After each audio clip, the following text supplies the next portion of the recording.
On today's episode, we have a heavyweight showdown to look forward to. Chris Daukaus taking on Curtis Blaydes. We're going to be taking a look back at this past weekend's fight card, UFC Fight Night London, one of the better fight cards that we've had in a long time. I'm very excited to recap that entire event. The fights were amazing.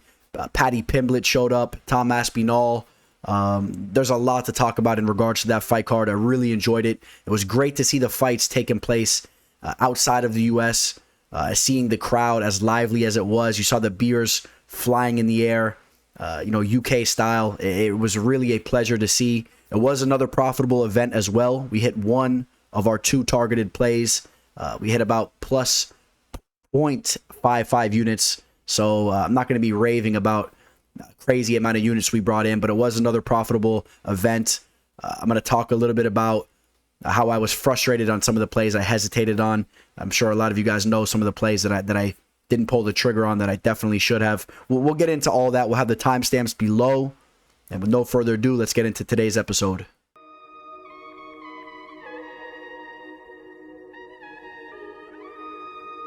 The teller.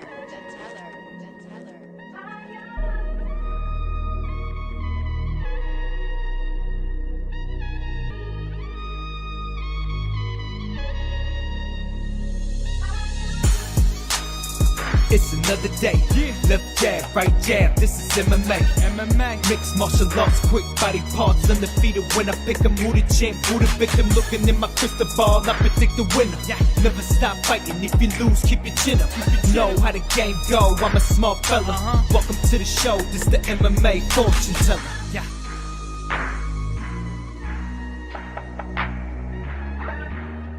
The MMA fortune teller. The teller. What is up, you guys? UFC Fight Night Blaydes versus Daukaus. The fights are taking place in the great state of Ohio, Columbus, Ohio to be exact.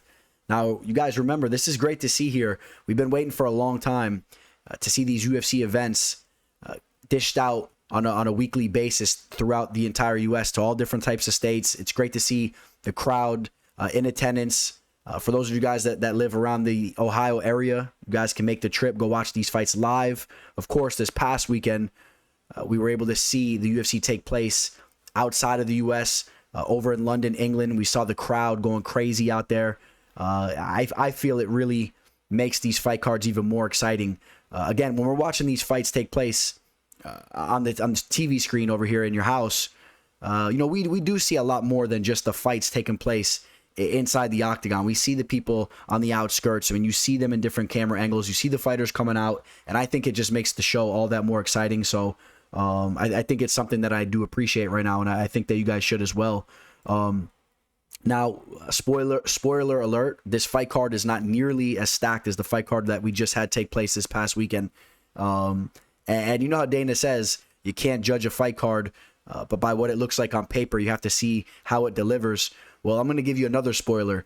Good luck for this fight card to deliver the same way that last fight card just did, because you're going to have to see a lot of exciting things take place for it to keep up with that fight card. And again, we'll be recapping that fight card here in a second. But real quickly, we brush upon some fights on this card here. Blaydes versus Daukaus. I mean, it's a big-time heavyweight fight, so it's going to be somewhat exciting. You're talking about ranked heavyweight fighters here. Grasso and Wood throwing down in the co-main event. Askarov versus Kai Kara-France, two very talented flyweight fighters. Matt Brown, one of my favorite fighters of all time, taking on the very entertaining Bryan Barberena. I mean, I'm not going to really go off about every single one of these fights here. If I'm going to rank this fight card on a letter grading scale, I would probably have to give this fight card a D. And again, now, guys, when you see me rank these fight cards, remember, we have to compare these fight cards relative to all the other fight cards that take place. And I think that this fight card probably is a D, maybe a D+. If you want to push it, maybe if some of your favorite fighters are specifically fighting on this card, guys that you gravitate towards, maybe throw a C-. But I don't want to hear any of you guys talking about this as a B fight card, because it's just really not. So again, we'll be getting to that entire fight card here in a minute. But you guys know the routine. Please hit that like button. Subscribe to the channel if you guys haven't already. And what else? Hit me up on all my social media platforms. And let's go jump over to that London card. All right, guys. So here it is.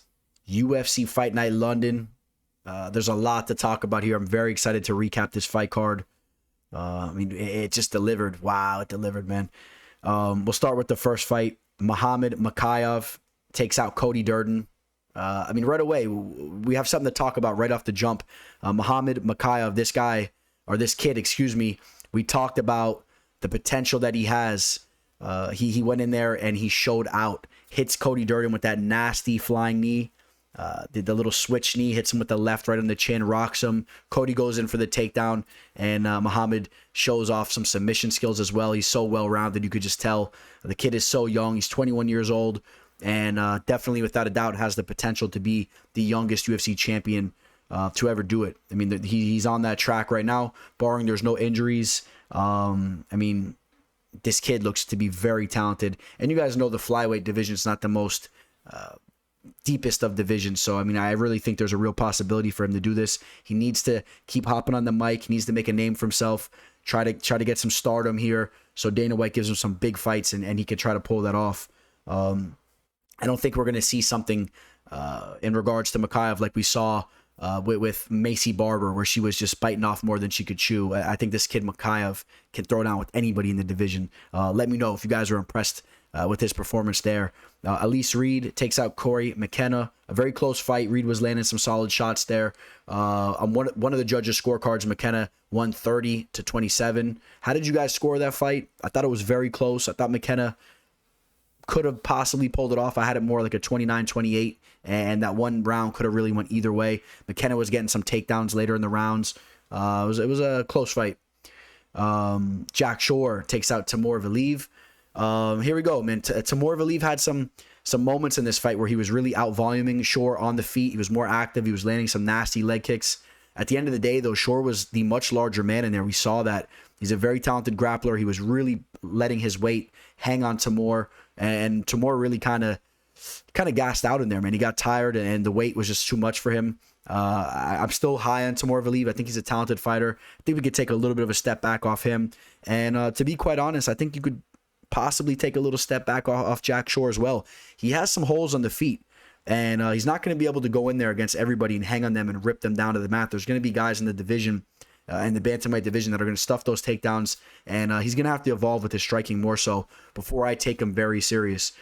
He's still a very talented fighter. Both these guys are very talented fighters. I'm putting them under the magnifying glass, though, because these are fighters that come into their fights consistently as big-time favorites, and people really feel they have a lot of potential. And I do as well, but I'll pump the brakes on both of them, to be quite honest, if we're talking about fighting some of the top guys in the division. Paul Craig takes out Nikita Krylov. This was my first play on the card. This was an L here. This was a 4-unit play on Nikita Krylov. You guys saw the fight. Nikita was absolutely beating Paul Craig down. At one point in time, had Paul's eyes basically rolling in the back of his head. He played it wrong, though. He played it very wrong. He had multiple opportunities when he was landing that ground and pound to get back up to his feet. He was stacking his guard. He should have had Paul Craig come back up to his feet, and that's where he really could have showcased his skills and his striking. Nikita is a nasty striker, as we talked about. There was going to be a clear advantage on the feet. I'm telling you guys right now. Shogun was even landing shots on Paul Craig on the feet just recently in their last fight. But Krylov gave him that one opportunity that Paul Craig needed, and that was that Hail Mary submission. He's amazing with his submissions off his back. His triangle is ridiculous. The way he threw it on so fast, the way he was almost playing possum. You guys know I'm a big fan of Paul Craig's, but I do stand behind this play. I was basically betting against the Hail Mary submission there, and I got Nikita at -175, and I would take that bet again. And I know I've been saying that a lot as of recently, but I really mean it. And when I say it, I mean it. Nikita fell into that trap, and it was what it was. Big shout out to Paul Craig, and Nikita will jump back as well. And I don't know if you guys noticed, he wasn't really representing a flag, which is it's interesting, right? He's from Ukraine, but he also I think he's of Russian descent. It's kind of funny he didn't have any flag there. Interesting to see what's next for him as well, and very interesting to see what's next for Paul Craig. Paul Craig, remember now, he has the only victory over Magomed Ankalaev, that last second submission. Paul Craig he's making some noise right now. All right, you want to talk about some frustration? We're gonna string off a lot of frustrating fights that I didn't give out as official plays here. Of course, made some money in all these, but I should have should have gave these as official plays, should have stepped it up here. You guys know I said when I broke down this fight card, you guys probably wanted to eye Sergey Pavlovich via inside the distance, and that's exactly what happened there. Should have locked it in as an official play, hesitated on it. Shamil Abdurakimov is just this guy is probably about to be cut. Something's going on with him. He's at the bottom of his career now. Then we go on to the next fight, Makwan Amirkhani. You guys know I picked him to win this fight. I felt Mike Grundy was coming into this fight way overhyped after the performance he just put on against Lando Venata. The line was off, and I hesitated on this play as well. Was a little disappointed in myself. Made a little bit of money on it, and people were steaming Grundy all the way up until that fight started. The line went up to like plus 210 on Makwan. It was pretty ridiculous. All right. Then we had Ilia Topuria get the knockout on Jai Herbert. I told you guys Herbert had the possibility to give him some trouble there. You had to be careful with that line. He had the size advantage. He was the more natural lightweight. Topuria jumping up in weight, but Topuria is just a beast. He ate that head kick, continued to battle, and eventually got that nasty knockout. And we're going to talk a little bit more as we recap the Paddy fight about Topuria. We'll come back to him here in a second. Molly McCann gets that nasty spinning back elbow. Another play I was close to pulling the trigger on, I hesitated on. And guys, I promise you, I ain't just saying this. I was in the lab dissecting these fights, and I just love the energy Molly brings. I felt like she had the home crowd there, and that's a play that I should have locked in. Luana Carolina, like I said, her shots, she's a little overrated with her striking. People think she's a decent striker, but her shots are really not that clean, man. Her boxing is not that clean. Her straight punches, they come in kind of loopy. She doesn't have a lot nice straight jabs, straight jabs, straight. Her punches kind of they kind of come with a little bit of an arc to them. She's just not that technical, in my opinion. She has a decent frame for the division, but Molly has some solid striking, as we saw with the spinning back elbow. It was nasty, and what a finish there. Gunnar Nelson takes out Takashi Sato. You guys know I was backing my boy Gunny here, man. Gunny is just a true talent. If you take a look at some of the recent losses he took before he took that break, very close fights. A lot of people thought he defeated Leon Edwards. He was in a lot of closely contested matches with top-level talent. Gilbert Burns, that was a close fight. We're talking about the cream of the crop here. Gunnar came in phenomenal shape, and he's a problem for anybody in the division at any given time. Paddy Pimblett takes out Rodrigo Vargas. You guys remember I said that this line was off, and the line got steamed. He was up to the minus 700 range. That line was ridiculous. But at the end of the day, I had this gut feeling he was going to get the job done. That's why I really didn't want nothing to do with it. But the line was still ridiculous. Paddy Pimblett has shown he has holes on the feet, and you can't tell me that line should have been like that. You saw Vargas hurt him early in the fight. We've seen Vargas hurt other guys early in his fights. He is somewhat dangerous there. And eventually, Paddy shows off his beautiful jiu-jitsu down on the mat and gets the choke there. He's very talented down on the mat, man. Paddy really has some skills down there. His striking is, in my opinion, is not up to par. I hate to say it. I'm a fan of his, and I want him to shine, but I don't think that the Paddy movement's going to go too far when he starts getting flattened out, which he will get flattened out by some of these guys. I'm telling you right now. And we'll come back to Paddy here in a second real quick as we iron off the card. Arnold Allen. You guys know I picked Arnold to win this fight. A lot of people were on Hooker here. I have a great deal of respect for Hooker. But, at the end of the day, Hooker coming back down to the featherweight division, he has such a large frame. I wasn't a big fan of that drop back down to featherweight. Arnold Allen just comes in phenomenal shape. He's underrated. And that was another play I hesitated on, and I was just kicking myself. So this card was full of hesitations. But again, I did an excellent job picking this card as a whole. You guys know that. And I forget the exact number as we get to the top, but I picked one. Let's see here. I had a little turbulence towards the beginning of the card, but then we hit 2, 3, 4, 5, 6, 7, all the way to the top of the card, 8, 9. So we went 9 out of 12, up to the Tom Aspinall pick, which was an official play of mine, a 5-unit play. And real quick, guys, I see people coming around on Tom Aspinall now, but why was this line the way that it was then, if that was the case? I saw some of you guys in my comment section talking about Volkov was more proven and this and that. Why was Tom Aspinall a slight dog not too far out from this fight? Why was I able to snatch him up at minus 110? People were talking about him after the fight, like, oh yeah, this guy, he should have been a minus 180 if that's how you guys want to talk about him. Tom Aspinall is so talented. You guys know I bet on him early. This guy is just an absolute stud. He's showing now that he has the grappling, that's evolving to go with the striking. He's so fluid. He moves like a middleweight. This guy is a legit contender for the belt. And now he calls out Tai Tuivasa. I think that's probably an elimination fight. Tai Tuivasa and Tom Aspinall. The winner of that is right in the driver's seat to fight for the gold. So that's going to be an entertaining fight.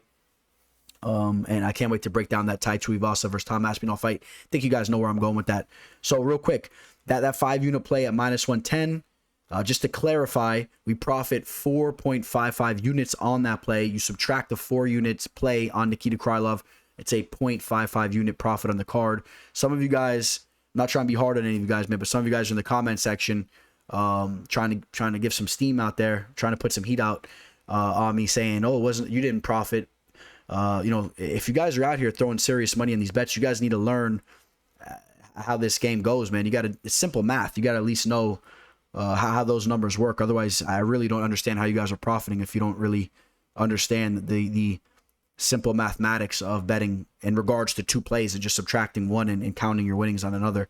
But make sure you guys are following me on Instagram, man. I have a bunch of content coming out to you guys, and that's what I want to talk about real quick before we close out this card.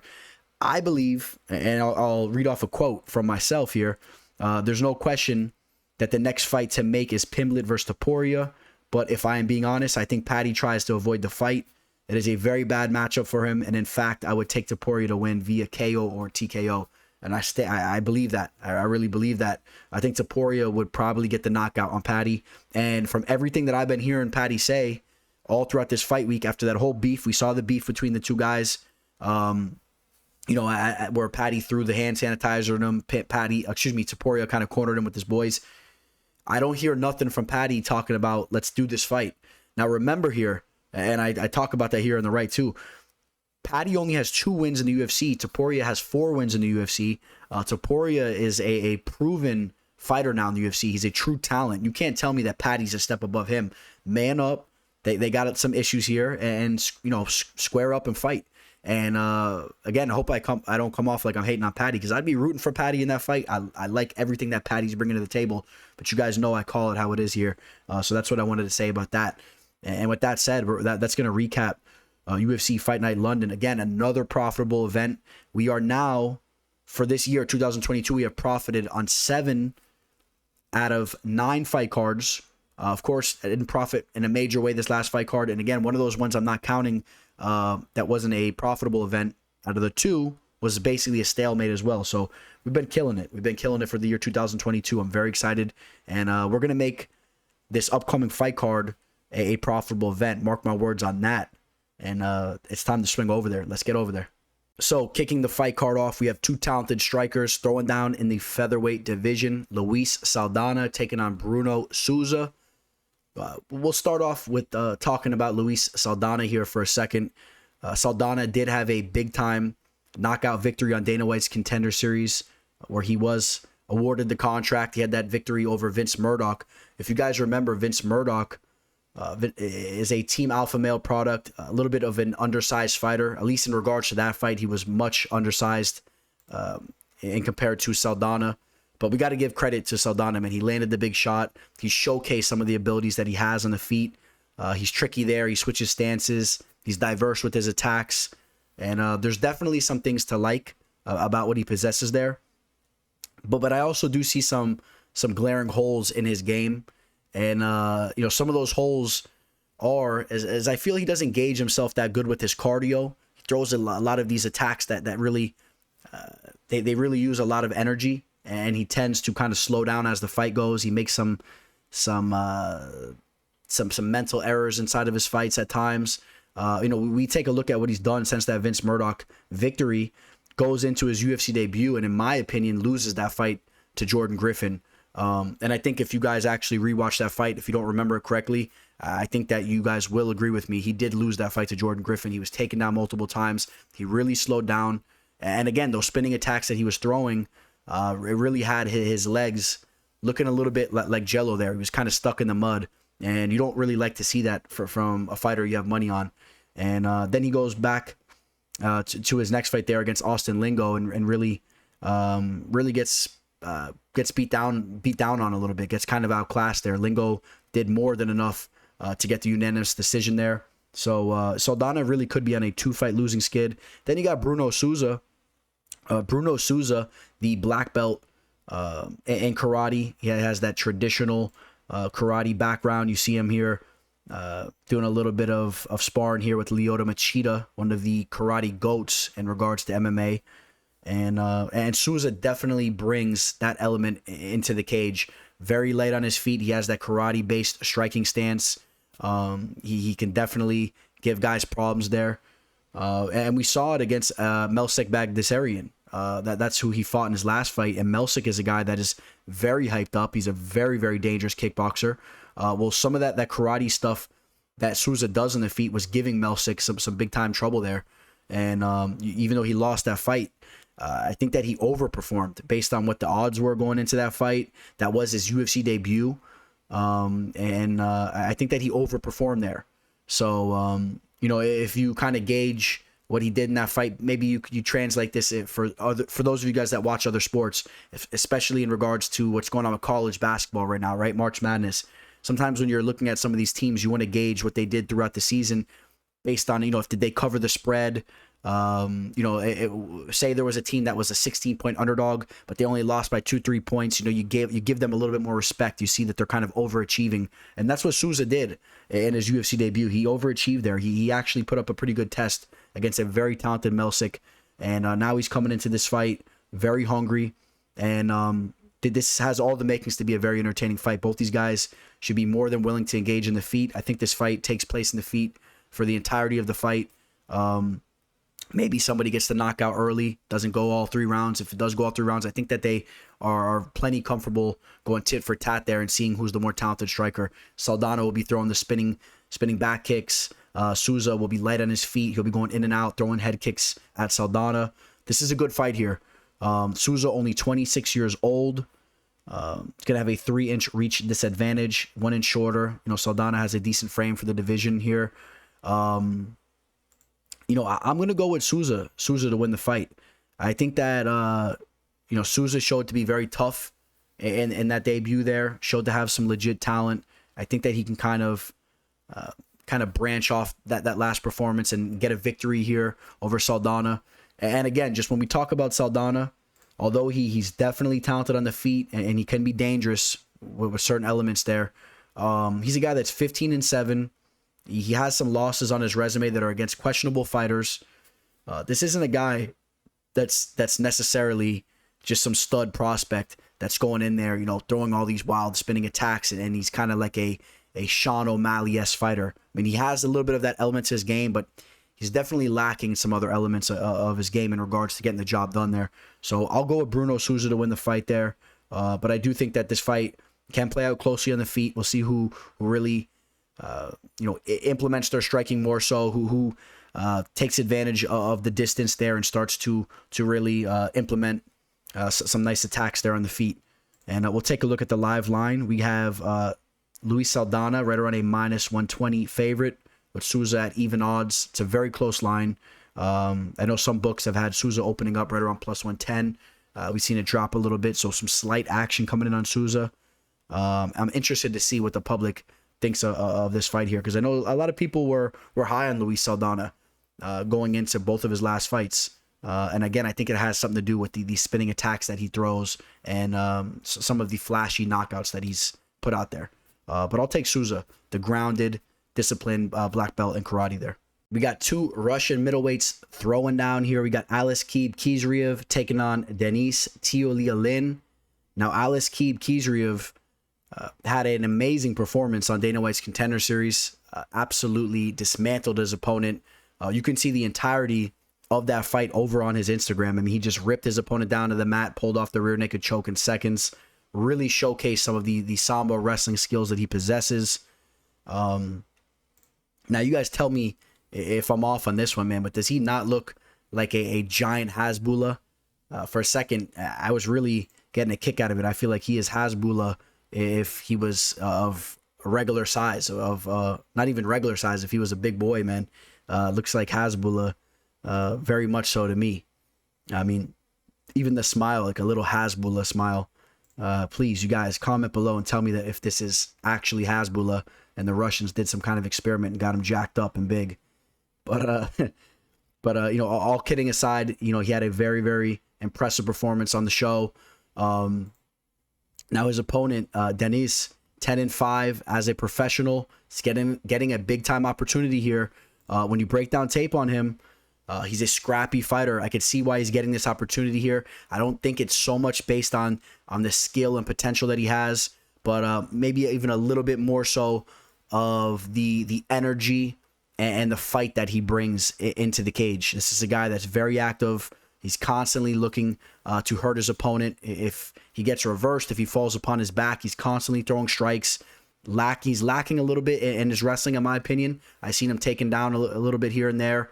Was kind of losing some of the grappling exchanges in some of his fights. And I think that could be a problem for him here. Because, like I said, Aleksei definitely showcased that he knows what he's doing there. And not only does he know what he's doing in there, there's some potential for him to really be an above average type of wrestler for the division. So there still has a lot more that needs to be proven, but I really do expect him to get the better of those exchanges, and I expect Aleksei to put Denis on his back at some point in this fight. I think it more boils down to what will happen after that, and will Denis be able to survive, and will he be able to out cardio Aleksei and maybe make him pay and eventually start to stuff some of those takedowns and then get the better of the striking exchanges, or maybe clinch up a little bit, throw some knees in the clinch. That's one thing that I saw that Denis did very well. He's very active with his knees in the clinch. You can keep an eye on that. But if I'm being quite honest here, I think that there's a clear advantage for Khizriev, and I expect him to really get some control time down on the mat and possibly get a finish down there. I mean, you really can't doubt the guy as far as his finishing ability. I mean, you look at all of his last 5 fights, all by way of finishes. Shows that power on the feet as well. 13-0 as a pro. We'll take a look at these fights we're talking about here. A lot of first round finishes, so not necessarily a lot of experience going the distance, although you do see a couple of decisions sprinkled in as well. So it's not like he hasn't been there. But his opponent, man, again, I'll just say this guy, Denis, he's a scrappy fighter. You see him cornering Sean Strickland. So you know what kind of training he's getting in. And I mean, if you're in Sean Strickland's corner, definitely putting in rounds with him. And you know the kind of rounds that Strickland puts in. So they're getting busy over there. And that's his fighting style kind of translates to this picture here, if you guys catch my drift. Now, saying all that, at the end of the day, I think you guys know who's going to be my pick in this fight. I think that Khizriev is the way to go as far as if who you're expecting to win this fight.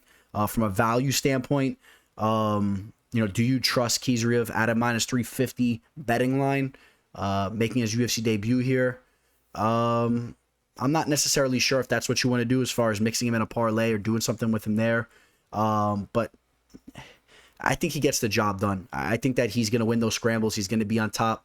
We'll see how the fight plays out. This is really a good fight to really get a gauge of who these fighters are. We were able to pull up some tape on them from the previous fights, but I think that we'll have a way better understanding of who these guys are after they perform here in their UFC debuts. Khizriev's probably going to get the job done, and I would probably edge him possibly to get the finish, if I'm being honest there. I think he possibly pulls off some type of rear naked choke or some type of submission, some type of choke there to pull the fight off. We got a high caliber fight here taking place in the flyweight division. David Dvořák taking on Matheus Nicolau. Both of these fighters are very above average for the division. I'm very high on both these men. David Dvořák, the Undertaker, has proven that he is a legit UFC fighter since making his debut against Bruno Silva, which was roughly 2 years ago, coming over from the European fight scene. Has since defeated Jordan Espinosa, and in his last fight, he took out Juan Camilo Ronderos. Now, that fight was a little different. If you guys remember, that guy, Juan Camilo, only had 4 professional fights at the time, and the UFC gave him a shot. I think he was a little bit overmatched there, but we have seen Dvořák in there with decent competition in Espinosa, and even more importantly, Bruno Silva. If you guys forgot who Bruno Silva is, Bruno Silva training over there with Henry Cejudo and a lot of top talent over in Arizona.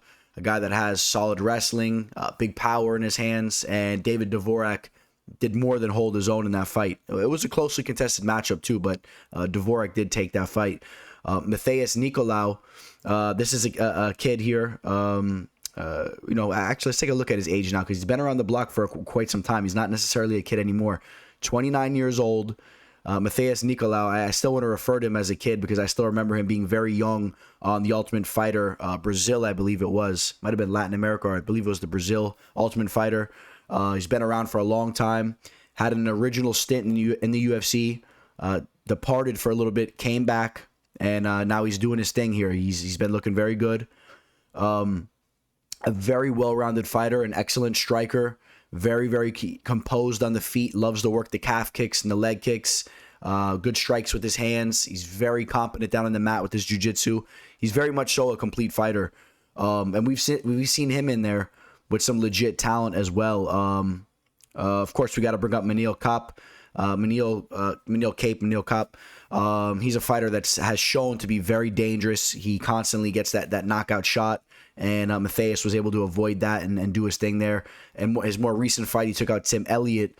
That was a fight where Matheus showed to be very methodical in there. He was very patient, used excellent footwork, and cruised on his way to a decision there. So I really liked what I saw in that fight from him. Both these guys have a lot of similarities. We see the age. Both these guys 29 years old. Their stature very similar. Matheus with an inch of a height advantage. Well, Dvořák actually has the 2-inch reach advantage. Both of these guys made their pro debut in the same year, 2010. These guys really have just about the same amount of experience.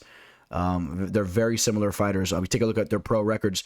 17-2-1. We're talking about 20 professional fights compared to David Dvořák's 23 professional fights. I mean, these guys were meant to clash right now. And, if I'm being quite honest, this is a fight that I've been very much back and forth on. Very much so. I've been riding with Matheus Nicolau for a while now. I've constantly been riding with him. I've had an official play in him against Manil Kape. And David Dvořák has been a fighter that I've been impressed with, like I said, since he's made his debut. When I see these guys clashing here, when you break down tape on David Dvořák, I love the way he manages his distance. He's very good at avoiding leg kicks, which I think will be an important part of this fight, because Nicolau will be throwing those kicks at him. David Dvořák judges that distance very well. He pulls his leg back, and he'll come back in. He'll hit you with a couple strikes. David Dvořák, to me, is a guy that seems to, like I said, gauge the distance most importantly, but seems to always just kind of rise to the occasion. If he's in the midst of a scramble and you kind of get the better of him for a second, he's sliding right out. He's reversing you, and then he's taking you down, or he's getting back up to his feet. He's just a non-stop action-packed type of fighter. He's very, very well-rounded. He does everything very well. And he throws some nice leg kicks himself. Loves to work the leg kicks. I could see him cracking Nicolau with a couple leg kicks as well. And this is just a fight that I think is so evenly matched. I'm not going to sit here and act like I have some real conviction when I do give the pick of David Dvořák. And again, I've been back and forth. I was originally on Matheus Nicolau, but my gut tells me that David Dvořák will just rise to the occasion and potentially win a split decision here. That's kind of the vibe I'm getting with this fight. We'll take a look at the live line right now. And we have Matheus Nicolau coming in as the underdog at plus 120, with the comeback on Dvořák at minus 140, minus 145. So people kind of edging David here as well. He just seems to be a winner. I think that's the best way you can describe David Dvořák. He has an excellent record, 20-3. Those 3 losses coming very early in his career. It seems like now he's really just cruising. And I'm not sure if Nicolau is going to be able to put a halt to that win streak here. But it is a very close fight. I'll go with David Dvořák to win the fight, though. Probably via split decision. Keep an eye on that. Now, talking about leg kicks, how about Chris El Guapo Gutierrez? Throws those leg kicks and those calf kicks just as well as anybody. We've seen him pull off stoppages with the kicks, right? That was in the Vince Morales fight. Vince Morales actually looking decent as of recently too. So that victory, the stock goes up a little bit. Chris Gutierrez, a consistent winner. I think his last loss was against Hani Barcelos, and that's when Hani was really doing his thing as well. He may have taken that fight on short notice, if I remember correctly as well. but they get caught in a rear naked choke. He put up a good fight early. Since then, he's been doing his thing. Ran into some turbulence against Cody Durden in that first round. Actually got a 10-8 scored against him, and then came back, showed resilience, came back and won the next 2 rounds to make that a draw. So you got to love the heart that he has. Gets beat down pretty bad in the first round, weathers the storm, doesn't give in, comes back, wins the next 2 rounds. We've seen him in some wars with Felipe Colares. You guys know he's very tough, a very scrappy Brazilian fighter. Not a lot of high-level victories on his resume, if we're being quite honest. But you know what? He's 30 years old. He still has time for that. I think Chris Gutierrez is an excellent striker, and he's got a very big test in front of him right now because Danaa Batgerel, the Mongolian fighter, he's really found his stride. This guy has some dynamite in his hands. He's been going in there knocking dudes out left and right. Just knocked out Guido Canetti, knocked out Kevin Natividad, the tough Hawaiian fighter, and then just came off a knockout against Brandon Davis. So we're talking about 3 knockouts in a row, with his last loss coming by way of his UFC debut against Hali Aliateng. So that was a tough scrap as well. Here's the thing, man. Batgerel definitely has some serious power in his hands, and he really wings his punches, man. His shots come from way out east and west, throwing heavy hooks. He's not really a technician, in my opinion. I think that he's a little bit more of just a steamroller. Shout out to Matt Frivola there. But I really do believe that if you break down the tape on him, I mean, this guy just really goes in there to take your head off. He's not really going in there to put on a very technical type of fight. He's not in there looking to pick you apart with straight punches. Whereas Chris Gutierrez kind of is that fighter. Chris Gutierrez throws nice, very, very straight punches with his 1-2 and throws the nice calf kicks. He'll look to pick you apart for 3 rounds. If he doesn't put you out, it's whatever to him. Whereas Batgerel really looks to take you out, and you see him getting it in over here, getting some work in with one of the best coaches to ever do it, Winklejohn, and over there in Albuquerque, New Mexico, Jackson Wink, at one point in time one of the best gyms in the game. I don't know what's going on down there these days, but I still do like the fact that he's over there. I'm not going to question that Jackson Wink is still one of the best gyms in the world, although it may have lost some of that steam. It's still obviously a great facility. Yeah, man. So how do I see this fight playing out? Like we talked about Batgerel looking to take people's heads off, and while Chris Gutierrez is looking more to score and rack up some points in there. I kind of think that will be the way that this fight goes, but don't over analyze what I'm saying, because at the end of the day, when Batgerel is looking to take Chris Gutierrez's head off, of course, Gutierrez is going to be throwing steam right back at him. There's potential for any of these men to be clipped, although I do favor more so Batgerel getting that finish. But I have a feeling that Chris Gutierrez is going to hold his own with the calf kicks, and I think he's going to rack up some points here. He might kind of hit a little bit of turbulence early in the fight. I could see Batgerel maybe clipping him with the big shot here or there, but I think Gutierrez has shown he has some serious heart. I could see him holding, weathering the storm, as I like to say, and holding his ground, and then maybe coming back and starting to rack up some points.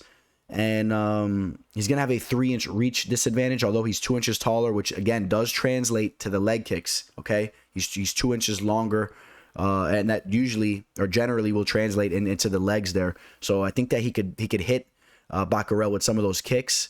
And I was a little surprised to see him coming in here as the underdog. We'll take a look at the live line right now. Let's see here. Chris Gutierrez right now. If we could pull this line up. Excuse me, guys. Chris Gutierrez right now, right around at plus 135, up to that plus 140 range with the comeback on Batgerel, right around a minus 160 to minus 165 favorite. People are impressed with what they've been seeing from him, and I get it. And again, I think that there's some real opportunities for Batgerel to land some heavy shots on Gutierrez. He's shown to be willing to engage right in the middle of the cage and throw down. But I think that Gutierrez will be a little bit quicker in there and a little bit more technical. And I'll give the edge to Chris Gutierrez there. So that's going to be my pick, Chris Gutierrez, El Guapo. Sara McMann taking on Karol Rosa. Now, how about Sara McMann? She's now 41 and a half years old.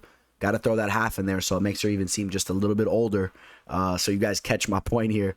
Sara McMann, the former Olympian, this girl this woman is still out here putting in hard training camps. She's still grinding. She's in phenomenal shape. She's still doing everything in her power to go out there and get a W. You got to admire it. Sara McMann, without a doubt, is cut from a different cloth. She's fighting one of the new up-and-coming fighters in Karol Rosa that really has a lot of potential. 15-3 as a pro. She's only 27 years old. And this is a girl that just has a little bit of an it factor. You see it in her fights. There's times where she's looking a little slow in there. Her opponent might land a couple big shots on her, and she just continues to walk forward, and then she'll just pick up the pace and she'll get the job done. She'll do whatever she needs to do. She'll eventually get a takedown on you, rain some ground and pound, or she'll start to land some shots on you on the feet as well. She has shown to have some decent striking. She's just a very well-rounded fighter, again, that has that it factor. She's extremely confident in there, and she possesses some real potential. I'm interested to see how she fares against Sara McMann, a legend to women's mixed martial arts in her own right. She's accomplished a lot. She's 12-6 now as a pro. She's been having a little bit of a tough time as of recently. Losses to Ketlin Vieira, Marion Renaud. That was probably not the best look on her resume throughout her career. And the Juliana Pena loss via rear naked choke. But, you know, the Vieira and Pena losses, we're talking about two of the top fighters in women's mixed martial arts right now. So we can run the tape back on Sara McMann a little bit. Again, we know that she always has that wrestling. Again, she's a former Olympian. That wrestling is not going anywhere. If her opponent is not up to par down there, they will get ripped down to the mat, and she will control them, and she'll win the fight down there. We've seen that before. There's no question about that. Victories over Gina Mazzani and Alexis Davis and Jessica Ai going back before that, and then losses to Amanda Nunes, Miesha Tate, and Ronda Rousey. So we're talking about premier talent there. So let's not be too hard on her. Her last victory was against Lena Landsberg. She was able to score some takedowns and do some real work down on the mat. And I think that this fight is definitely, without a doubt, going to boil down to how is Sara going to look with the wrestling. Is she going to have success with the wrestling, or is Karol Rosa going to be up to par, stuffing those takedowns and kind of working her on the feet, or making her pay? Even if Sara gets a takedown, does she get back up, or does she make her pay with the takedown? Maybe kind of sprawls out, lands some shots, maybe rolls her over. Those are going to be the interesting exchanges that we're going to want to keep an eye on. And I don't know, man. When I break down tape on Karol Rosa, which I found this picture very fitting, she throws beautiful knees up the middle. I think that she has plenty of potential to give Sara a tough time here, as Sara's kind of diving for those takedowns and whatnot. And I definitely give Karol Rosa the edge on the feet in regards to the striking. I think that this could be a little bit of a tough fight for Sara McMann. But again, she has that avenue of, it's just if she's able to implement the takedown game and do some work down there. And I could see Sara McMann landing a couple big shots here and there. She has some power. And like I said, Karol Rosa is susceptible to being tagged here and there throughout her fights. But then she'll kind of just right the ship, and she'll just pick up, she'll pick the pace up, and she'll start to really box her opponent's face off. So as you guys can tell, I've liked what I've seen from Rosa. But this is a perfect fight for her. She goes in there against a fighter with a very big name in the game. Kind of like I said, kind of like a legend in women's mixed martial arts. At least you got to give Sara some credit. If you don't want to call her a legend, she's just a girl that has a big time name in the game. She's better on the block, and this would be a big win for Karol Rosa. I am going to go with Karol Rosa. She just has more tools to work with to get the job done here. And we'll take a look at the live line. We got Karol Rosa right now, right around a minus 225 up to that minus 240 range. That might be a little bit of a steep line for a fight like this. Again, maybe not at the same time. I don't know. Here's the thing. Again, I talked about the wrestling. It's all about the wrestling. I want to give you guys some insight on that. I think that Karol Rosa is up to par with her wrestling defense. I haven't seen anything that really stood out to me where I think that she's going to be in way over her head with the takedowns and not be able to get back up to her feet. On tape, she shows to be complete down there. She shows to be pretty well versed in that side of her game. So there's probably a pretty good chance here that Karol Rosa is going to get the job done. But, you know, minus 240 line on that fight. I'm not so sure about that. You probably want to grab it more towards the minus 225. Maybe, hopefully, it comes down a little bit. You grab it around 2-1 odds. Maybe a minus 200 line would be a little bit more fitting. And but I got Karol Rosa to win the fight there. We got Slavoklas, Viacheslav, Borshchev taking on Marc Diakiese, the Bone Crusher. This is a little bit of an interesting fight for me because both these fighters are coming off previous fights where I had official action within those fights. Now, Borshchev, you guys know I had an official play on him, a pretty hefty one on his last fight that he just had with Dakota Bush. Ended up getting that knockout. Shows you guys I am pretty high on Borshchev. I think this guy has some legit talent, some legit potential. He's a long-time kickboxer. He's been kickboxing since he was a young kid. He's working over at Team Alpha Male, so you know his game's going to be completed over time. And then you got a guy, Marc Diakiese, who I just faded in his last fight. Was one of my more solid underdog picks that I had over the last year. And Rafael Alves capitalized in a beautiful way there. Got it at great odds. And that line was way off on that fight. But Marc Diakiese, man, this is a guy that has striking under his belt as well. But really, when you take a look at his striking, in my opinion, Diakiese has shined more so with his athletic ability over the years, and he got away with it a lot more so early in his career. He throws this big overhand looping right shot, overhand right hand that he was really working guys with for years, right? We can run the tape back on some of the victories that he's had over the years with that shot. Of course, the most notable one was his Timo Pakalin knockout that took place over in Europe. That was a big-time knockout. That was the biggest victory of his career. At that time, he was so praised as a prospect. He was one of the top prospects in the game. Eventually, he went over to American Top Team. I mean, people thought he was going to be the truth of the division. And at that time, he was undefeated as well. Had a victory over Frankie Perez before that. The Polish fighter, Sajewski. Other than that, though, not a lot of big names. And I think that kind of all came to light over time because he really ran into a rocky road, losses to Jakar Close. That was the fight where Close just clinched him up and held him against the cage the entire time. Got finished by Dan Hooker. And then the Nasrat fight, you know, he went into that fight trying to punk Nasrat out at the weigh-ins and whatnot. I believe that may have been Nasrat's UFC debut, if I remember correctly. And Nasrat went in there and styled on him in that fight. Okay, so the train had literally lost so much steam at that point in time. Bounces back with victories over Joe Duffy and Lando Venata. But I wasn't too impressed there. And then he has the double losses in a row against the Rafaels. Now, the Rafael Fiziev fight is very interesting here because this is a very similar type of fight. I believe Rafael Fiziev has a similar style to Slavoklas here.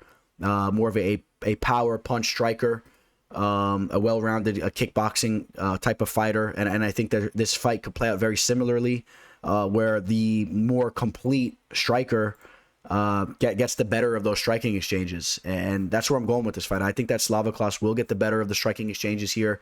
I just see him working the entirety of the striking game a little bit more so than Diakiese. Diakiese will try to hammer some leg kicks. Like I said, he'll throw that overhand right. He'll try to use his footwork and use his athletic ability a little bit. He'll come in and out. He'll try to explode, but there's no real diversity in his attacks, and he's not really setting up things on the same level as a guy as Slavoklas, in my opinion.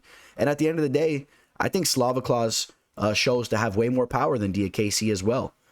And then the other X factor again is that Slavoklas he's becoming a more and more well-rounded fighter, training over there at Team Alpha Male. Now, I'm not saying that we're going to see such significant strides in his game that we're going to start seeing him taking down Diakiese maybe and mauling him with the grappling. I don't necessarily expect that route in this fight, although I expect that avenue of his game to get better and better. Diakiese is a guy that has been putting in work with ATT for a long time, and I know that he's actually been becoming more of a well-rounded fighter over time. So I don't necessarily see such a hole there. I think that this fight kind of boils down to the striking exchanges where I think Slavoklas is just better, and I think he gets it done. And Slavoklas has less than half the amount of pro experience, but he's hitting his stride right now. And again, he's 30 years old and has a lengthy experience in the kickboxing world, okay? So you look at his resume, 7-1 as a pro, but it's a lot more than that.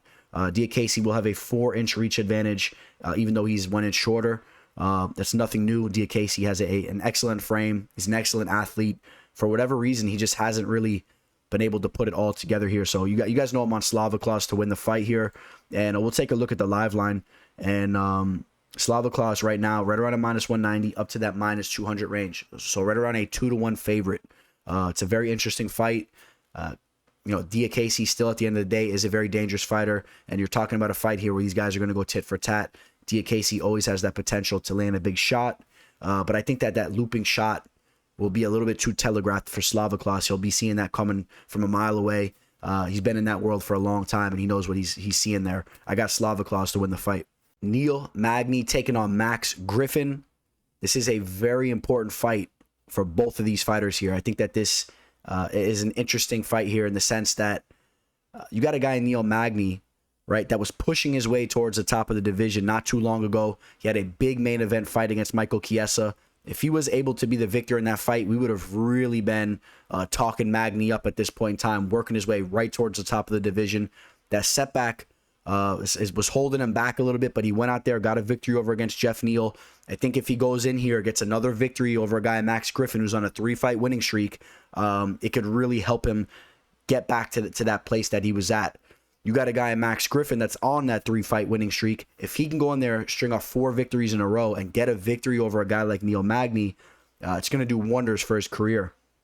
So just to set a little bit of a narrative of this fight, I think that this is a very big fight for both of these guys. And I know they say, oh, every fight's a big fight when you're in the UFC, but I think there's different levels of that when you really want to dissect these fights and get into what's on the line.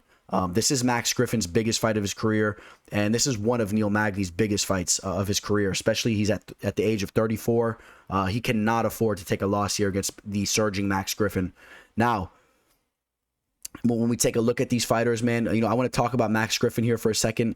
Back in the day, I really didn't think Max Griffin was going to hang around. I remember breaking down film on him for his fight against Colby Covington way back in the day. Max Griffin is a guy that he seems to have a little bit of that baby deer syndrome with the way he moves, especially if you tag him up a little bit. He's a lengthy fighter in there. He kind of is on stilts at times, but he's also a guy that has made that work for him. He throws a nasty 1-2, and he uses his footwork quite decent. He'll come in and he'll just continuously throw that 1-2, and he has some legit power. We saw him rip Ramiz Brahimaj's ear off in that fight. He's been working on his takedown defense as well. He's been becoming more and more of a complete fighter, and he's a guy that's been doing his thing on social media as well. So again, this is a very big fight for him. He needs to go out there and get the job done here. I know he really wants to take his game to the next level. But Neil Magny is no joke. This guy knows how to stifle his opponents. He knows how to clinch up. He knows how to wrestle. And if you're not up to par there, he will smother you.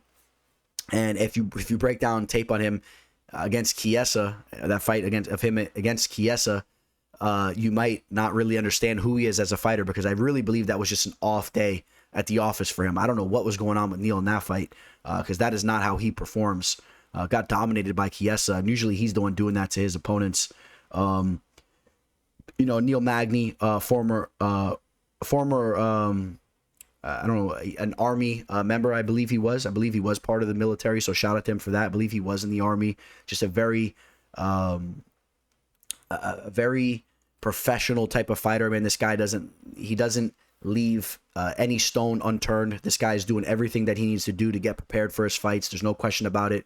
Comes in phenomenal shape. I love the reach advantage that he usually brings into his fights, and he has it again here. A 4-inch reach advantage over a guy like Max Griffin. That kind of shows you the length he has in his arms, man. An 80-inch reach going on for him. He's 6'3". He's significantly taller, and it's kind of interesting when you think about it like that, because Max Griffin's not really such a small guy. How do we see this fight going down? I think that Neil Magny is going to be a slight step ahead of Max Griffin. And again, Max Griffin has been looking very well. I think Max Griffin will try to implement his footwork and throw that 1-2 as we talked about. He'll try to land some shots on Magny. He'll try to touch him up. But I think that Magny will be up to par there. I think that he'll have his solid head movement that he always brings in. He'll be able to dodge those shots a little bit. He'll work the leg kicks. I could see him kind of leeching onto Griffin a little bit and being a little bit better in those positions when they clinch up. I think that he'll be the fighter that kind of is on the more dominant side of the clinch. He'll be the guy pushing Griffin up against the cage. And, as long as he avoids getting hit with a big shot that kind of opens the fight up a little bit, I think that Neil Magny should be in control of this fight. And that's why I'm going to be picking Neil Magny to get the W here. We'll take a look at the live line right now. We have a line on Neil Magny here of -220 up to the -230 range. A little bit surprised to see the line up towards that line, to see the line as high as it is there, because Max Griffin has been going in as a perennial underdog and just continues to come through. And you would think that people would start to catch on to that and maybe be a little wary about betting against him. But I still do think Neil Magny gets the job done. But I think that the line might be a little high. I'd probably cap this fight more with Neil Magny around a -170 or so. With Griffin more like a +130 or something more along those lines. But I will take Neil Magny to win the fight. This guy comes in ready to handle business. Like I said, just a very professional fighter. And believe it or not, Max Griffin is, 2 years older. So it's kind of interesting when you think about it. I think of Neil being the older fighter. I feel like Neil's just been around the block for so long from the Ultimate Fighter show. But Max Griffin is actually the older fighter here. So who would have thought? And I got Neil Magny to win it. The French phenom is stepping back inside the octagon. Manon Fiorot.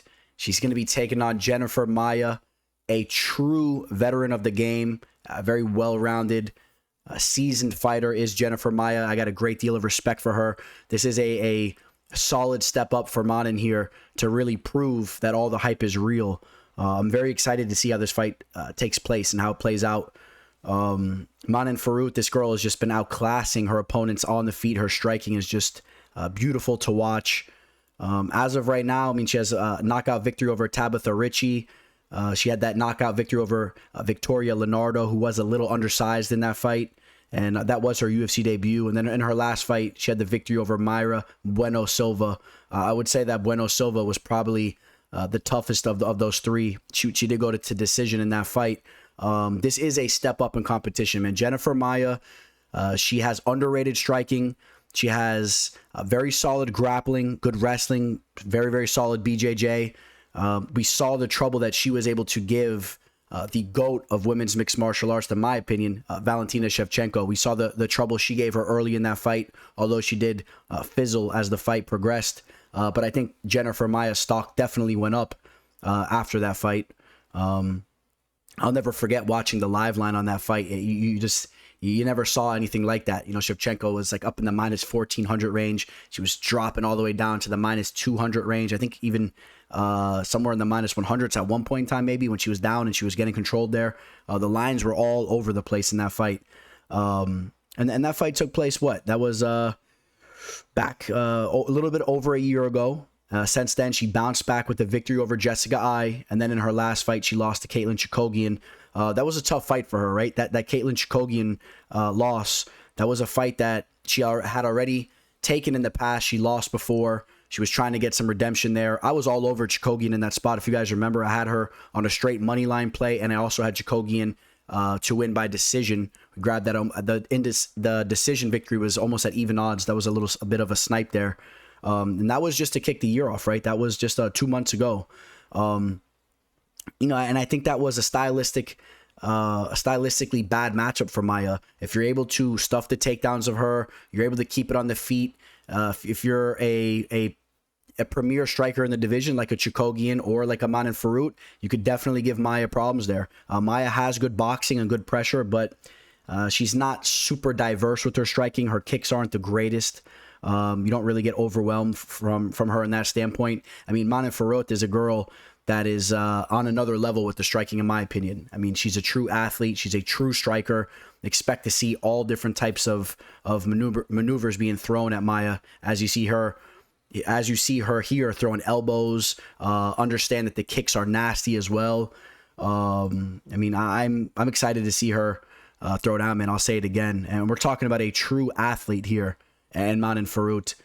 Jennifer Maia, just a hefty, stout, solid, strong woman. I wouldn't necessarily consider her to be some type of stud athlete.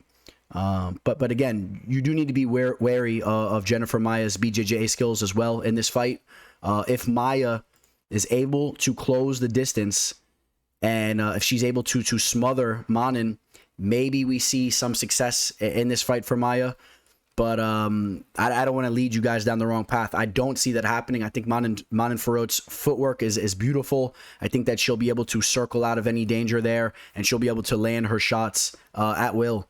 At the very least, I could see Maia trying to make this a little bit of a dog fight, and maybe it plays out a little bit closer than some of us expect it to be. But at the end of the day, I just don't see her hanging with Manon on the feet, and that's where I think this fight's going to take place for the majority of the time there. I think Manon Fiorot, like I said, will be able to use her footwork, and will be able to use her takedown defense to keep the fight there where she will prevail. We'll take a look at the betting line on this fight. Right now we have Manon Fiorot at almost a 4-1 favorite here. We see her on some books at a -400. On other books, you'll see her as low as -340, -350. Listen, that's a little bit of a hefty line on a fight like this. Although, you know, I'm praising all the skills that Fiorot does possess. This is a step up in competition, as I stated when we first started talking about this fight. Will Maia be able to close that distance, as we talked about, and make this a dirty fight? Can she smother Fiorot? Can she maybe get this fight down to the mat and expose Fiorot down there? Again, I don't see that happening, but are you willing to jump on a -400 line to try to snag a couple units of profit? Are you going to try to throw this in a parlay? You might want to be a little bit careful there. And if you're trying to chase a dog with Maia here, I mean, maybe you're getting decent value, but at the end of the day, I mean, I think that we all know how this fight's probably going to go. Fiorot's going to get her hand raised at the end of the day, and I think that we're going to see progression in her game. She's 32 years old, but only 9 professional mixed martial arts bouts. She does have a lot of striking experience as well, so don't think that she's only just been in competition for 9 professional fights. She has a world of experience in the professional realm. And I think that she rises to the occasion, and I think that we start to see her become more and more comfortable as a mixed martial artist here. And this will be her 10th professional fight. And I truly believe we see the best version of her. I think that she rises to the occasion here. She'll have a 3-inch height advantage and a 2-inch reach advantage. So, the height advantage helps with those kicks, working from the outside, 2-inch reach advantage as well. She'll look to strike from the outside and make Maia pay as she tries to close the distance. And I wouldn't be surprised if we see a bloodied up Maia here in this fight. And my pick will be Manon Fiorot, the Beast.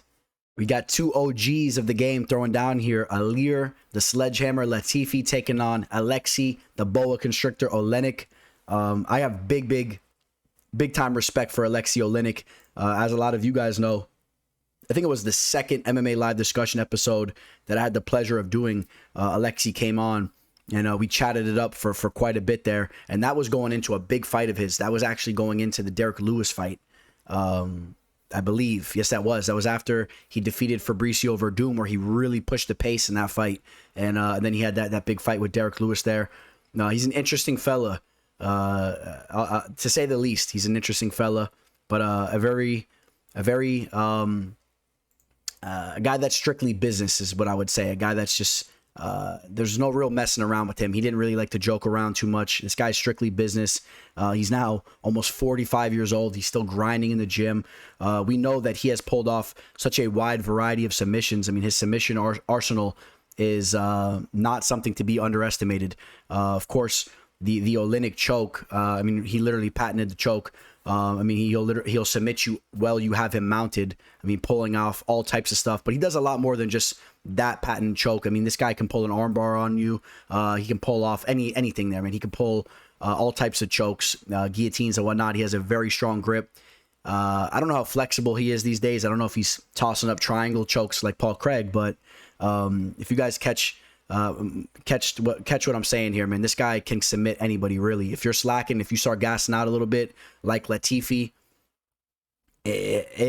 has been known to do as of recently. He hasn't been coming in the best of shape, really. We know he's an ex-light heavyweight fighter that's now fighting up in the heavyweight division. He seems to be outsized in most of his fights, right? I mean, he's only 5'10". He already was somewhat of an undersized light heavyweight fighter, and now has been fighting up in the heavyweight division. Was able to sneak a victory off against Tanner Boser, but lost this to Derek Lewis, Volkan Ozdemir. Well, that was back at the light heavyweight division. So he's 1-1 as a heavyweight fighter, 38 years old. And I know I talked about his height. Maybe he's a little undersized, but yes, I do understand he's a very, very stout guy. He's a very thick, muscular guy. But Aleksei Oleinik here is going to have a significant height advantage. He's going to have a 5-inch reach advantage. And, if Oleinik can try to pump that jab out there and try to keep Latifi on the outside, he could have some success here. But as much as I've been praising Oleinik, I got to talk about how he's been looking as of recently. We talked about him almost being 45 years old. The chin is starting to get diminished a little bit. He's been through so many battles. When we take a look at his record, we're talking about almost over 75 professional fights. He's coming off 3 losses where he was knocked out. He did survive the Spivak fight, but 2 losses to Lewis and Chris Daukaus. And then that last fight against Spivak, he was able to survive. Spent a lot of time on his back in that fight. I got to go with Latifi here. And it's a little tough for me to say. I mean, I haven't been crazy about some of Latifi's performances. When I see him kind of slowing down and gassing in his fights, I'm not crazy about that. I would like to see him putting in a little bit more work, as he says, work right here. And again, I'm not trying to be too hard on the guy, but we're talking about the preparation of a UFC fighter, man, the greatest proving grounds on planet Earth. And I know he's up there in age and he's been doing this for a long time. I don't know if he's taking it as serious as he once was. We talked about him bumping up in weight. I mean, maybe he's just, enjoying the fight game, coming in to battle, make some money. And, at the end of the day, Latifi does carry some serious power. And it's going to be hard to go with Oleinik here, although I do believe Oleinik is live. I think that he's live as a dog here. But at the end of the day, I think Latifi can land some big shots and potentially hurt Oleinik here. There is some potential for that. And that's going to lean me towards my Latifi pick. I do think that Latifi, he should be able to keep this fight standing for the most part. But if he starts to get tired and gets tripped down, Oleinik can definitely give him some trouble down on the mat as well. So you keep an eye on that. Also, and we'll take a look at the live betting line on this fight, and we're talking about right now Latifi coming in right around that minus 160 range, okay, with the comeback on Oleinik at plus 140, plus 130. This will be an interesting fight. I'll say this much: if you guys are fans of these fighters, make sure you don't miss this fight here, because you're probably not going to be seeing these guys hanging around for too much longer, in my opinion. And they are 2 OGs in the game, and nothing but respect to both them. And we'll see how the fight plays out. We'll see who put the proper work in, whose conditioning is looking sharper. I think that's going to be the fighter that really prevails there, barring Oleinik doesn't get clipped with the shot and get put out. We'll see how that fight goes. But Ilir Latifi to win the fight there. Wow, we got an amazing fight lined up right here. Matt the Immortal Brown taking on Bryan Barberena. Both these guys bring the fight consistently. Bryan Barberena, a little bit newer to the game than a Matt Brown. Matt Brown has been around from way back. If you guys don't realize, Matt Brown has been doing his thing all the way back from the early 2000s. I mean, we're talking about a guy that's been putting in work. We got to run through his resume. He's been putting in work in the UFC at that all the way dating back to, check this out, 2008. He was on The Ultimate Fighter. I mean, he's been around for a long time. He's now in his 40s. There's been a lot of ups and downs throughout his career. He's had some major success as well. I mean, let's not forget he went on a 7 fight win streak where he ended up getting that big fight against Robbie Lawler, battled it out with Johnny Hendricks. If you remember at that point in time, I mean, he was part of the cream of the crop of the welterweight division. I mean, those were the guys that were running the show. Robbie Lawler, Johnny Hendricks, Matt Brown, Stephen Thompson. Woodley was, in the mix as well. I mean, that's when he was really involved in the top of the welterweight division. And the way that he got there was based on his will, his grit, the amount of work that he put in. I truly believe that Matt Brown is not a fighter that really wows you with his athletic ability. He's not really a flashy type of fighter. He's a guy that just puts his head down and goes to work. We know the stories of him putting work in a couple of years ago with the Cuban wrestling team, working on his grappling skills, to get his overall game sharpened out. We've seen the work that he's put in with his Muay Thai, throwing nasty elbows, even as of recently, right? Flattening Diego Sanchez with that nasty elbow. He's coming off of a big knockout victory, right? He just knocked out Diego Lima with a nasty right. And Diego Lima, a younger fighter. I'm not going to say that I've been necessarily crazy about the career of Diego Lima's, but he's a decent fighter. And he had the youth going for him, and didn't matter. Matt Brown went in there and outclassed him there. What else? I mean, as of recently, he had those two losses against Carlos Condit and Miguel Blaydes that kind of pumped the brakes in him. I know he was contemplating retirement and then started to get a resurgence here. The 2 finishes against Ben Saunders and Diego Sanchez. Now, for being honest, the victories that he's been getting as of recently, they're not against some of the more premier fighters in the division. We're talking about some fighters in Diego Sanchez and Ben Saunders that are past their prime. But so is Matt Brown. These are very fitting fights. Brown's still rising up. He's still performing. And if we're going to talk about Bryan Barberena, he's been struggling a little bit as of recently. As I said, he always brings the fight. He's a fun fighter to watch, but I think Bryan Barberena has been a fighter that's really overachieved in his UFC career. I think that he's kind of lucky that he's been able to hang around as long as he has. He's another fighter that has really survived in the game based on his will and his work ethic. I truly believe that he's another fighter that doesn't really wow me with his athletic abilities, his physical abilities. He's a fighter that just brings the fight. He's a tough wrestler. He looks to land big shots on you as well. And as of recently, he is coming off that victory over Darian Weeks. I believe Weeks was making his UFC debut in that fight. And before that, he had a tough fight against Jason Witt. That was a fight that he couldn't get Witt off of him with the wrestling, and he was hurting Witt on the feet, wobbled him up a little bit, but he couldn't get that distance there. And at times he does struggle with that. Although he has wrestling in his arsenal, he throws a lot of effort into his punches, and sometimes he leaves himself a little bit vulnerable if you look to close the distance and get in on him and leech him up a little bit, as I like to say. Just close the distance and kind of hang on him a little bit. Gets a little sloppy in there with his footwork, does Bryan Barberena. And you know what, man? I think that Matt Brown has an opportunity to go in here and string off another victory, which would be a great sight to see here. We'll see how these guys match up physically. Both guys line up at 6 foot. Matt Brown will have a 4-inch reach advantage. Does have those nice long arms for the division where he could try to use his boxing from the outside. This has all the makings to be a war here. And I got to side with my boy Matt Brown. He tends to prevail in those types of fights.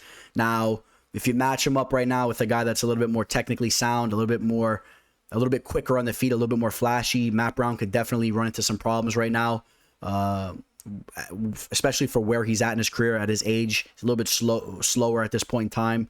And you know what? Bryan Barberena is really not that guy, in my opinion. I think Bryan Barberena is going to look to clash with him. He's going to look to land big shots. Matt Brown is as durable as it gets, and he still has shown that he's just as durable as ever. This guy's just, he's built from a different cloth. He's cut from a different cloth.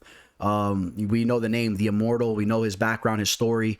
At one point in time, almost passed away from an overdose, survived it, changed his entire life. He's a family man now.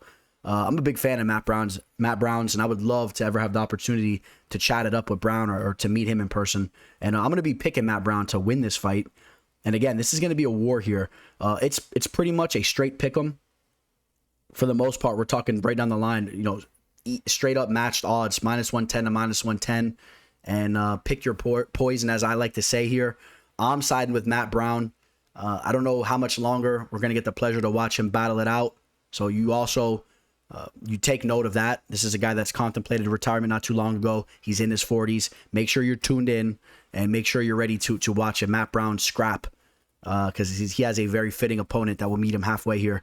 I'm excited for it. I got I got Matt Brown to win this fight. I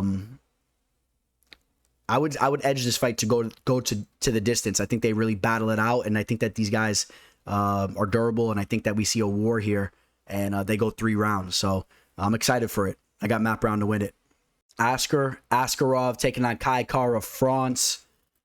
2 premier flyweight fighters in the world. Both these guys are very, very skilled flyweight fighters. Kara-France, I want to talk about him for a second. This is a guy that has consistently came in and has gotten his hand raised from the beginning. Kara-France, 23-9 as a pro, coming off one of the bigger victories of his career. He had that knockout victory over Cody Garbrandt. Now, that may be a little bit, not to take any steam away from the victory, but that may be a little bit due to the damaged chin that we've seen from Cody over the years. We know TJ Dillashaw really did him in, and he hasn't been the same fighter. But we still got to give Kara-France credit for the finish there in the first round. Before that, he also had a knockout victory over Rogerio Bontorin. That was a solid victory as well. So it's great to see that from Kara-France, because we know that he's a very technical striker. We haven't really typically always seen him. We haven't typically seen him go in there and really finish all of his opponents. A little bit more of a decision type of fighter, if you really run the tape back on him, since his UFC career kicked off. But he actually has, a little bit of a resume at this point in time. Victories over Julian Paiva, Marc De La Rosa, Tyson Nam, Rogerio Bontorin, and Cody Garbrandt. Losses to Brandon Royval and Brandon Moreno, 2 very, very talented fighters as well. So no real shame in those losses. And now he's taking on Askarov, who very well may be the toughest fighter that he has came across, maybe besides Brandon Moreno, former champion. And that was back in 2019. This guy, Askarov, is legit. If you guys don't know about him, an extremely well-rounded fighter. He's been evolving his striking a lot over the last couple of years. His grappling is very much up to par. If you're not ready for that element of the game, I mean, he will lead you. He'll rip you down to the mat. He will control you down there. And quite honestly, even if you are prepared for the grappling exchanges, he's probably still going to one-up you there. That's how it's been looking for him as of recently. And, we'll talk about some of the fights that he's just prevailed in. The Pantoja fight, that was a fight where you guys know I'm very high on Alexandre Pantoja, very talented fighter, good jiu-jitsu, nasty Muay Thai striking. Askar was just too much for him in that fight. He was getting some takedowns later in the fight. He was just leeching him. Again, as I like to say, he's so tight with this pressure. Once he gets a hold of you, very technically sound. The striking, like I said, has been coming around. The boxing has been coming around. He's coming off that victory over Joseph Benavidez. He really put in work in that fight. And, everything's rolling right now for Askarov. He's looking to really make some noise in this division. He's looking to push his way towards the top and eventually fight for the belt here. So this is a big stepping stone in Kara-France. He gets this victory over him. And like I said, we're talking about him making that move. You guys know I'm going to be edging Askarov to win this fight. You guys know I've been very high on him. Now, as far as the line goes, though, he's coming into this fight right around a -300. People are really starting to catch on to his abilities. People are starting to really latch on to him. You see the line starting to really get up there. I think it could be slightly disrespectful to Kara-France and the work that he's been putting in. Like I said, he's just coming off those 2 knockout victories. He's training at a city kickboxing. He throws beautiful kicks. He's a very polished striker. There's definitely potential for him to give some problems to Askarov on the feet. But I also feel that Askarov can hang with him there on the feet and probably slightly get the better of him even in those exchanges. He'll make it a firefight, and he'll probably get the better of Kara-France using his boxing. And then at the end of the day, I think he's going to be the stronger fighter when they clinch up and they start to wrestle a little bit. That's why I'm definitely picking Askarov to win the fight. I don't know if I'm crazy about taking Askar at a -300 line, though, against Kara-France. Does France rise to the occasion here, and do we see more evolution in his game? Does he land a big shot and put Askarov on Queer Street, wobble him up? There's some questions here. Both these guys coming in at 29 years old. Their frames are pretty much similar. Askarov is 2 inches taller, and their reach is almost identical. France is at a half-inch reach disadvantage. Not really worried about that at all. These guys are going to clash. I got to go with the battle-tested Askarov, who just continues to prevail here. And I will take him to win the fight. And I would lean more towards decision. I'm not sure if he gets the finish on France. I think that he'll use his wrestling a little bit. He'll slow the pace down at times, and I could see it going to decision. I'll take Askarov there. Joanne Wood taking on Aleksei Grasso in a co-main event slot here.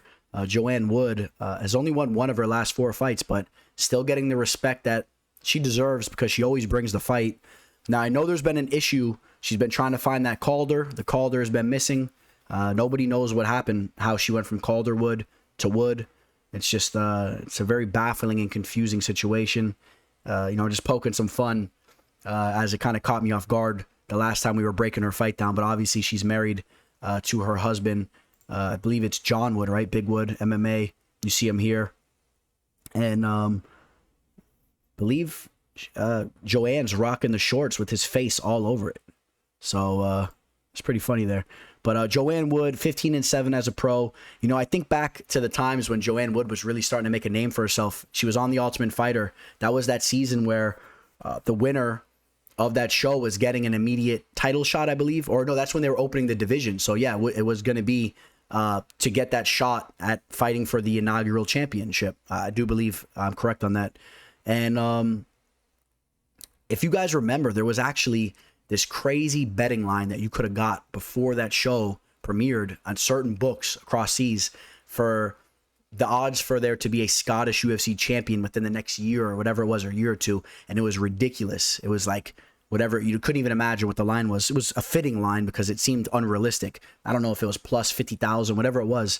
Somebody had that bet locked in, and then that show started to kick off, and that all came out that the winner of that show was going to fight for the belt. And there was a big controversy where I believe somebody was suing that sports book because they tried to pull that bet after they had it locked in. Just an interesting tidbit there. But again, so we'll jump back to this fight, man. Joanne Wood is as tough as it gets.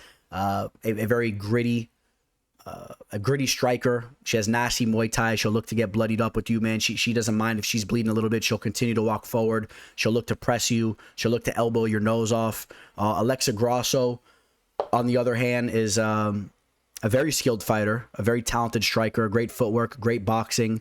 She's been doing her thing as of recently. She ran into some turbulence not too long ago, but has really righted the ship as of recently. Like I said, won 3 of her last 4 fights, victories over Karolina Kovacevic. She had that loss to Carla Esparza, where she almost had that fight, but she just got taken down a couple times and she couldn't get back up. If you guys remember, that was such a close fight.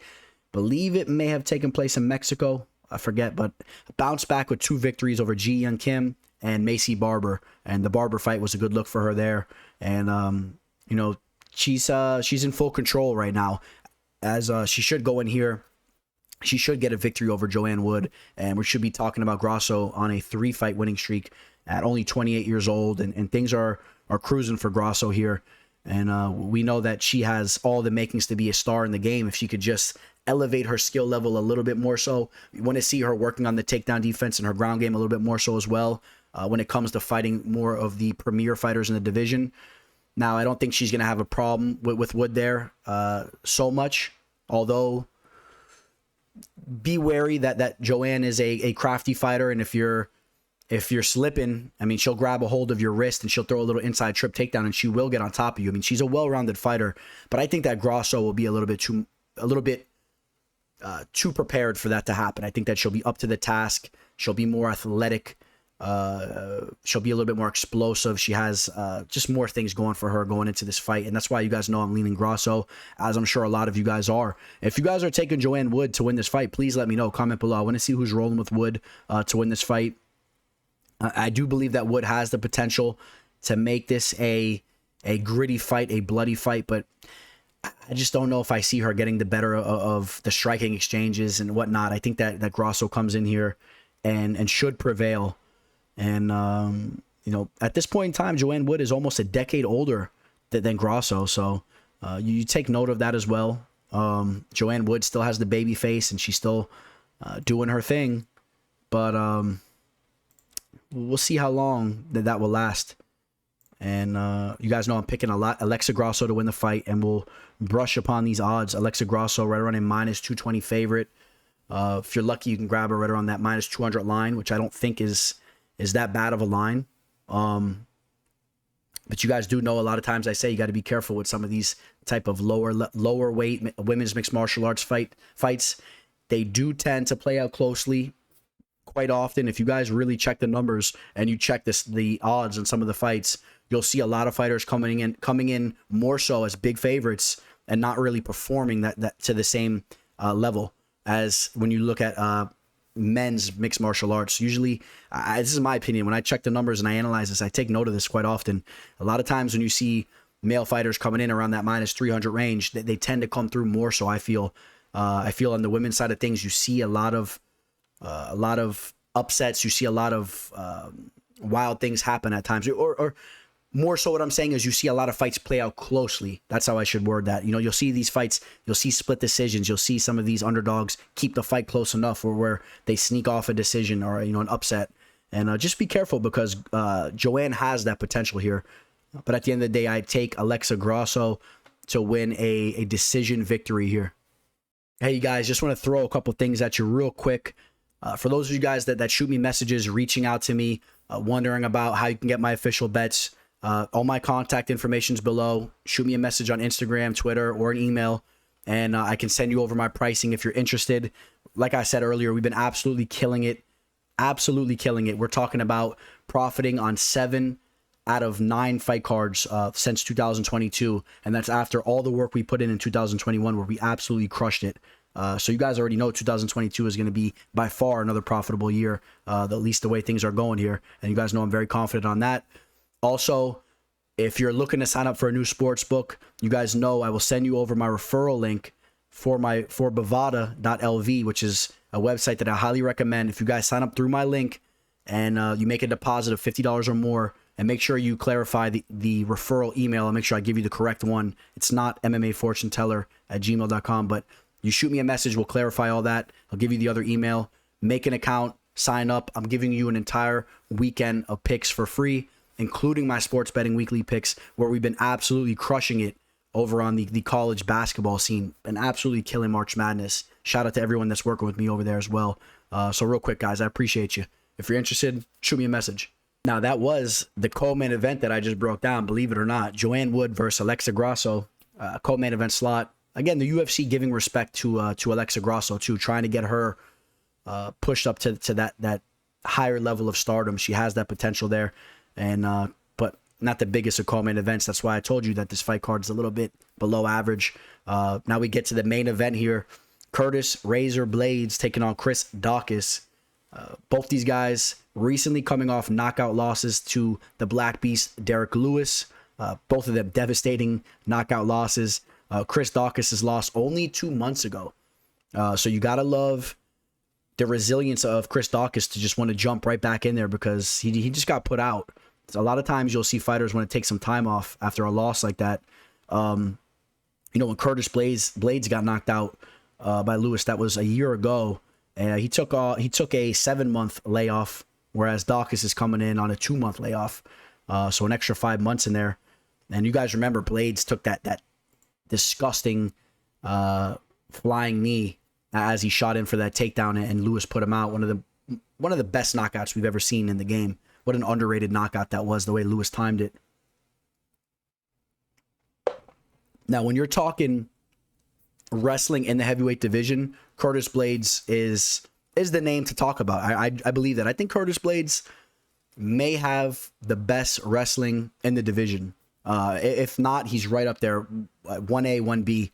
I mean, when this guy gets on top of you too, he could really work the ground and pound. Now, I think if there's an issue with Curtis Blaydes, he seems to make some mental miscues in his fights at times. He kind of freezes up a little bit. We saw it in the Derek Lewis fight.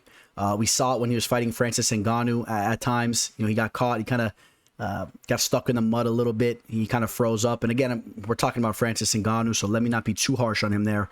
But I think that he should have pushed the takedown in the wrestling a little bit more so in those fights. And there was times where he kind of was a little bit too willing to engage in the striking battle, in my opinion. If you guys break the tape down on that fight, if you guys remember. But again, I know easier said than done, but I would have really liked to see him just pushing and pushing for takedowns, stringing off takedown attempts. And that wasn't necessarily the case there.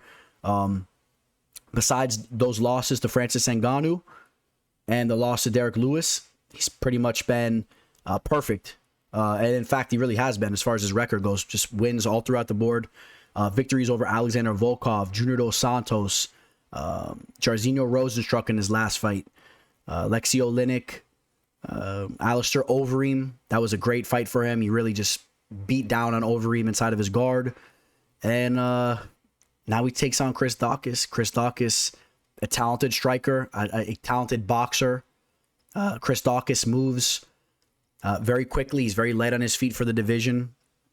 We know that he's been having some major success as of recently before taking that loss to Derek Lewis. And if he would have won that fight, he would have really been pushing towards the top of the division. But he can bounce back with the victory over Blaydes here and be right back with that momentum. Had a knockout victory over Shamil Abdurakhimov. That victory is not looking as good as it once did, as we see Shamil getting put out by everybody. The Aleksei Oleinik knockout, Aleksei is way up there in age, and we see him getting put out by a lot of guys. The Rodrigo Nascimento, I'm not going to downplay that knockout because it came through in a major way. It was an underdog play for me, a big-time underdog play. I think it was plus 270 I grabbed it at. It was one of the better underdog shots that I hit throughout my entire career betting. So I'll never forget the feeling I had when that fight hit. The Parker Porter knockout looked good. Porter's a tough customer. I know we poke fun at Porker all the time, but Porker is no joke. So there's no question that Daukaus is going to have potential to get a knockout on Blaydes here. And we're talking about the heavyweight division. We're talking about Daukaus, who's a proven knockout artist. He's smooth. He's slick with his boxing. I think he can land a shot on Blaydes.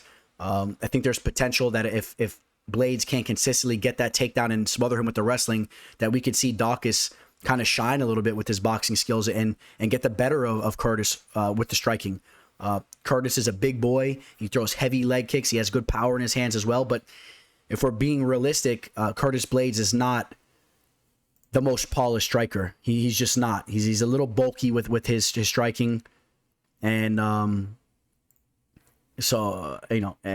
we see a little post that he has here, the best wrestlers in the UFC. I think I'm going to have to hit up a post of this within each division. I think the teller needs to put out what he thinks about this. But like I said, Curtis Blaydes, yeah, probably the premier wrestler in the division. So that's going to be the key to this fight. Curtis Blaydes will have to have success with that takedown. He will have to close the distance. I think it's a bad move if Blaydes tries to play the striking game with Daukaus for 5 rounds or for even a multiple amount of rounds. I think he can face some damage here. And again, Christopher Daukaus, extremely quick for the division.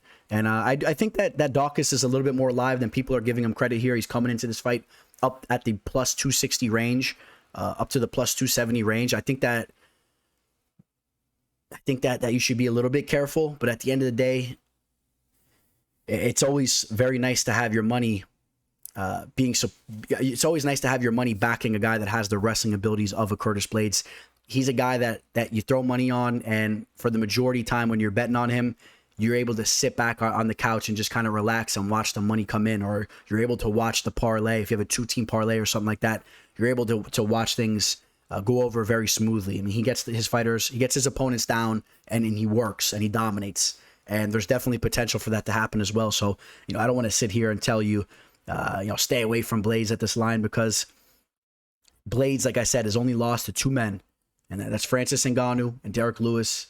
And I think he obviously played that Derek Lewis fight wrong, but that's a fight that he probably should have had if he would have let that fight go to the later rounds. Easier said than done. I'm picking Curtis Blaydes to win the fight. Do we see a finish in this fight?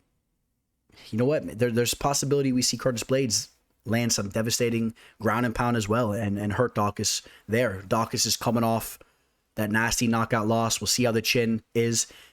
Like I said earlier, he's not taking ample time off after the knockout. You keep an eye on that as well. So I favor Blaydes, really, no matter how you spin it. But just don't sleep on my boy Daukaus. He's a capable fighter. I want to make sure I make that clear. But Curtis Blaydes is the pick. I had to hit you guys with a fun fact before we get to the closing thoughts. I'll make it quick, but I thought this was pretty interesting. Did you guys know that during Prohibition, it was actually not illegal to drink alcohol? So I guess it was more so just illegal to be running some type of operation where you're storing the alcohol, or you're creating the alcohol, you're making it. So I guess as far as drinking it, it wasn't an issue. You read that right. The act of consuming liquor was not what the 18th Amendment banned. Instead, it was against the manufacture, sale, and transportation of intoxicating liquors, or transferring money for liquor that got people in hot water. You could drink all you want, but the way you obtained your alcohol was probably illegal. So I guess if you just were able to snag up a beer, you could walk around the streets and drink, or I don't know, maybe not in the streets or whatever, but I don't know the details with that, but I guess it was a little interesting. I thought maybe it was just illegal to even be caught with it or to be drinking with it in general.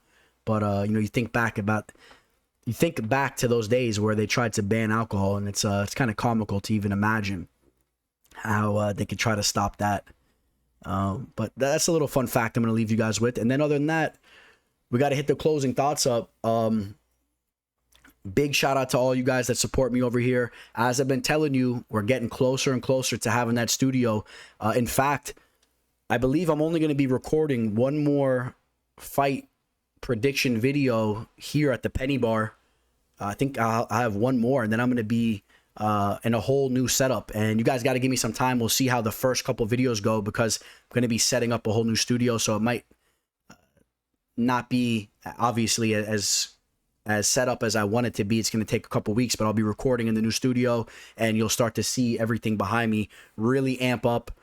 Big shout out to everybody that has shot me donations throughout the years, just shot me random stuff like that. I appreciate that. Like, you guys don't even realize.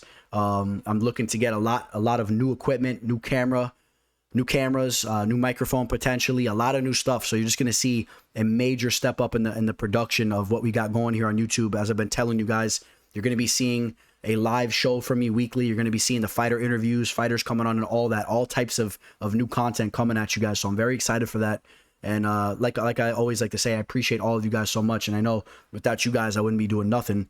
The only reason why I've been able to do everything that I do here is because I get a solid amount of support from all you guys. I appreciate every single one of you guys shooting me DMs on Instagram, commenting below here on the YouTube channel, liking the video, subscribing.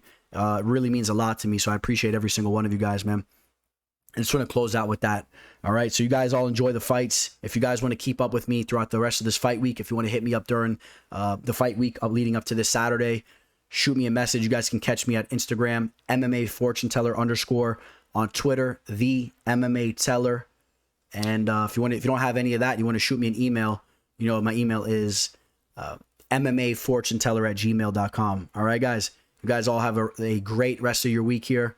I'll be talking to you guys very soon. Signing out. Teller. Welcome to the show. This is the MMA Fortune Teller. Yeah.